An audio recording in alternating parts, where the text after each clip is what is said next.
Hi there, my name is David. Welcome to my channel. Today we are going to do a jumper with a vintage pattern.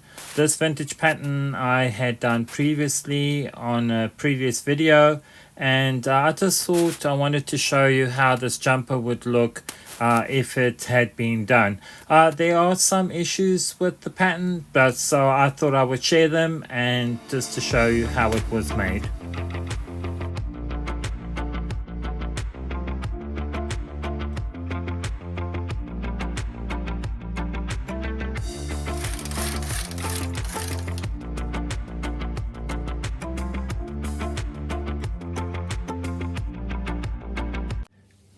Hi there. Today what we're going to be doing is I'm going to be doing this knitted garment, and basically what I wanted to do is I wanted to do it with the patterning vintage pattern that I did on the previous video. And basically what I want to do is just try one of these sizes and just to see how the pattern looks when I've made it. This pattern is from about 1990s or something like that. So I thought I would try this, and basically I've written some notes, and this pattern is just going to be a kind of learning curve just to see if it works. So let's see how this is done, and let's make this jumper.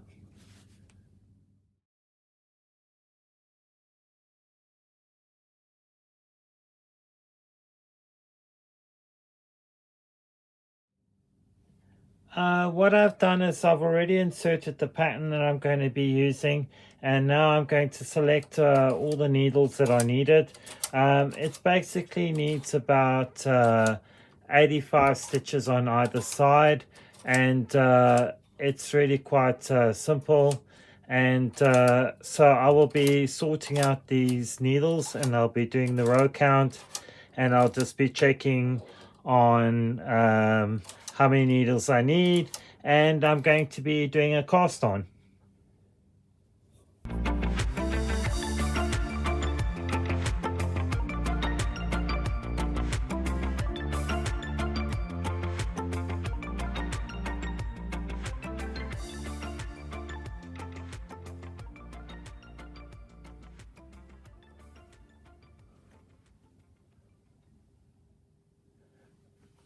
What I'm going to do now is just going to finish off the cast on, and I'm going to do 55 rows of knitting, and then I'm going to do the ribbing.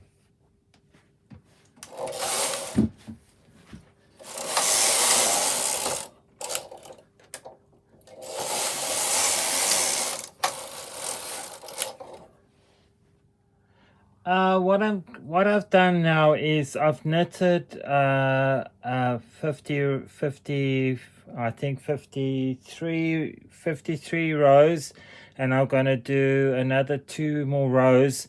This is the rib, and basically what you're doing is you're going to pull up a hem, you're going to do the rib, and you're going to pull it up. So basically you do 55 rows, and then you do the ribbing, and then you pull up the hem to make it a little bit wider. It's actually quite a lot of knitting for just a rib, but we'll see how it comes out.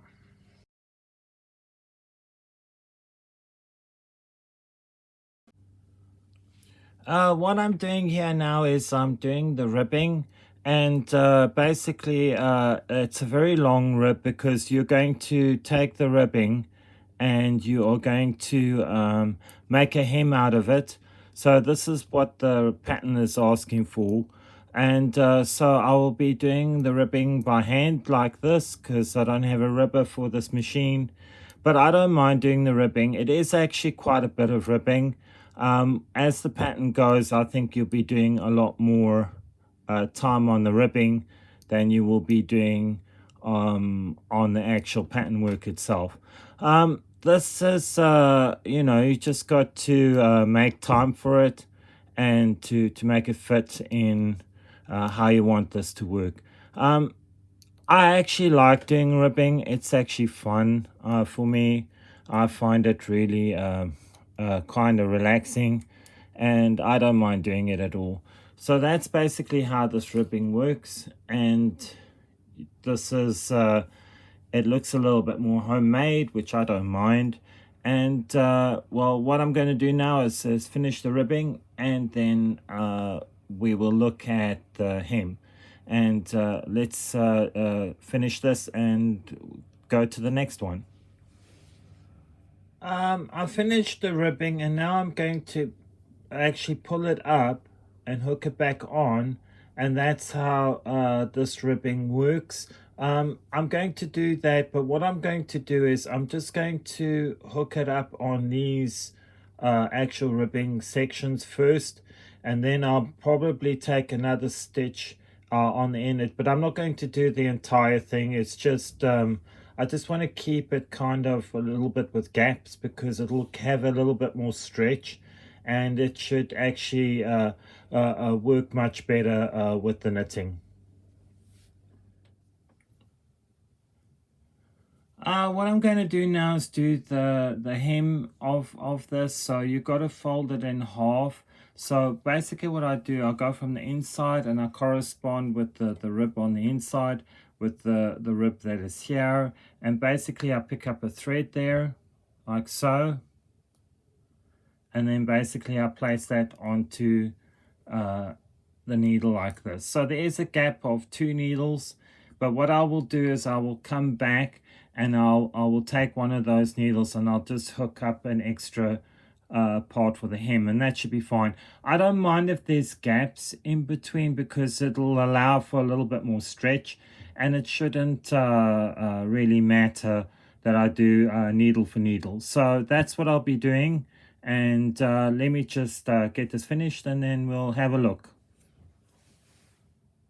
What I'm going to do now is I'm going to do the first row of ferrule. The actual carriage is on the left side, and so I'm going to be moving the carriage to the right side.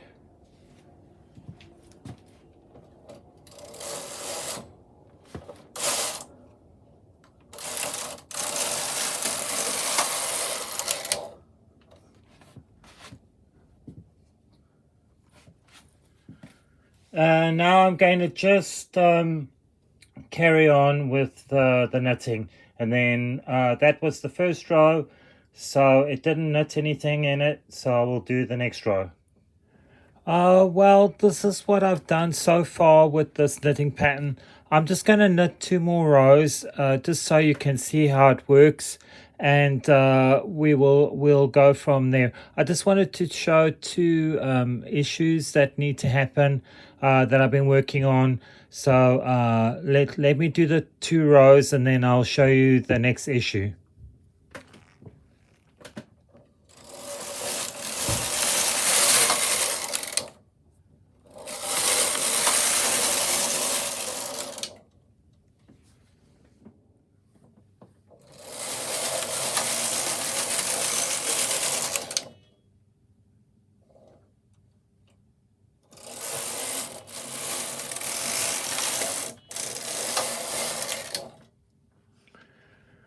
As you can see that this has created a float. I've done it, showed it in the video. And what you do is you basically just pull the yarn down and you do the 2 rows that don't actually knit. So, but you still got to keep the yarn in the carriage, because just in case it catches on anything, and you don't want to do any drop stitches. So when you've got this, then you just pull it down, and then what you do is you knit those 2 rows. So what you do is, with that long thread, you go underneath the carriage and you move it down. You actually move it down like that. You don't take the yarn out of the carriage, and then you just knit over those rows, those 2 rows. So basically you're going to knit those 2 rows, and you are going to which would be normal knitting, but you still need to keep this yarn in just in case it catches on one of the needles.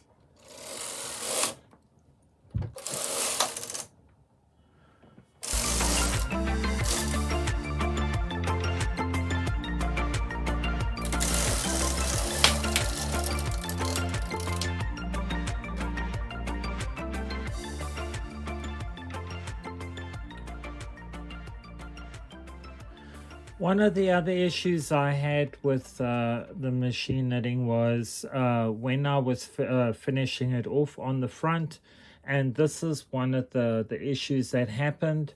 My count was correct, but for some reason or other, I couldn't get this to knit properly. It was really difficult, and I must have done this about at least once or twice to unravel it and then to bring it back, but I couldn't actually fix it. It was doing the same thing, so I just finished it as it is. On the other side, there were also some issues as well, and basically this was caused by when I was doing the patterning on hold. Now, patterning on hold on your carriage is where you move the two levers here on either side to one, and that actually works in hold. So when you put needles into hold, then you do your knitting, it should actually work fine. But for some reason or other, this happened, and I actually couldn't figure out what the issue was about it, and it has to do something with to be on hold.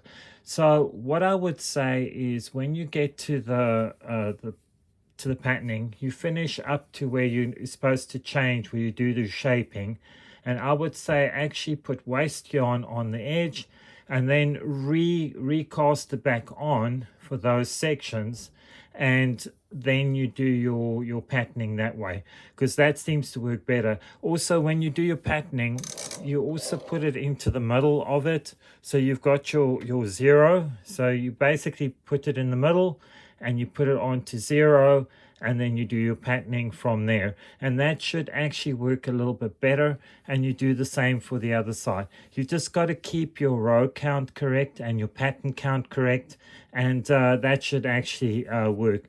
So for this garment, I'm going to finish it as it is because I don't really want to do this again, and I don't mind it, as this is just a sample, and I'm probably going to be making more of it, but I wanted to check the actual count of the garment, how it would work, and to check also how this garment shaping works. So basically this is more of a sample. The garment, the pattern that I've shown in the beginning of the video, it doesn't have any patterning at all, so I'm adding patterning to this, and just to see how it works in the shaping.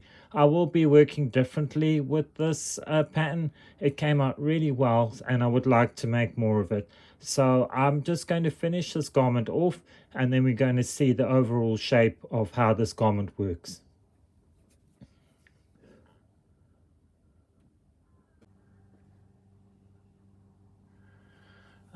What I wanted to talk about, one of the mistakes, is actually to do with the punch card. I realized there was an issue with the punch card right from the beginning. For some reason or other, I had a huge problem with the front section of this garment. So I had to kind of try and sort out to see what was going on with the garment. So basically what happened with it was that this line you can see here, I had to redo the row, and then what I did was I pushed the punch card backwards like so, and that's what was the actual problem with this actual section here. Now, no matter what I tried, no matter how hard I tried, I just couldn't get this for this to be correct. My patterns pattern section was correct where it needed to start, but for some reason or other it had these little extra knitted things in, which I didn't understand, that weren't on the pattern. So basically what happens with this is it's never good to push back. If you're going to do a pattern section, the best job to do is actually move forward and then reposition where you need to go for the pattern section. And that's what I had to do. And you can always check the pattern when you push it down, the lever down into holding, and you can just have a look. and see where you are positioned. And this is where I was having difficulty, and I realized by pushing it backwards like so, it actually causes problems with the patterning. So it's always good to just move forward and make sure that your patterning is correct. It's a little bit more work, but what you can do as well, you can just put a pencil line on the side here where you finished, and then you can just go back to that same position that you were initially. And it's always good to use just the underline here where you position it, so you know where your section is. So that's one of the issues that I had with the patterning.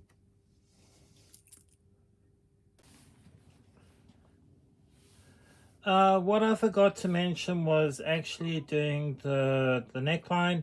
I'm not going to do the rib around the neckline, and I'm going to do just about, I think, maybe 15 rows.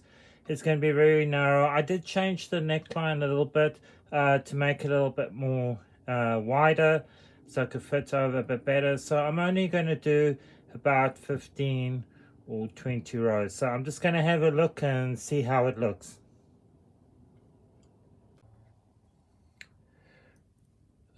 What I'm doing now is I'm just doing the ribbing for the neckline, and I've done 15 rows. So if the rows are too much, what I'm going to do is I'm going to fold it over.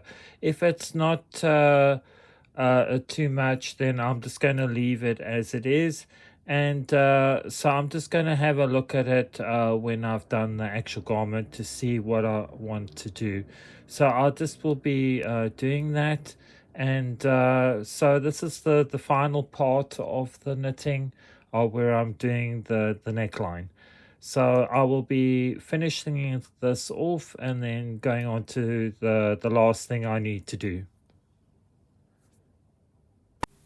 Well, this is the end of the video. I want to say thank you for watching. This was a really interesting pattern to do, and here's a completed garment. I'll probably be making this pattern again because I really enjoyed it. And I would also like to request that you subscribe and leave a comment.